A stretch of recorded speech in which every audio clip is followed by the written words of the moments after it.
अस्सलामुअलैकुम जनाब, हमने अपनी जमात में ये नज़्म पढ़ी है और किस किस ने पढ़ी है ज़रा कमेंट में ज़रूर बताइएगा। मैं आपको पढ़ के सुनाता हूँ। कुट कुट करती आई मुर्गी, कुट कुट करती आई मुर्गी, अपनी फ़ौज को लाई मुर्गी।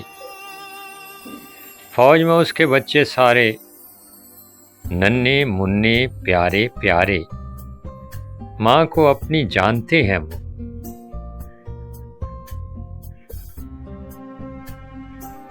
बोली भी पहचानते हैं वो। उड़ती उड़ती चील जो आई, देखते ही मुर्गी चिल्लाई। चीख को सुनकर बच्चे भागे, कुछ पीछे कुछ माँ के आगे।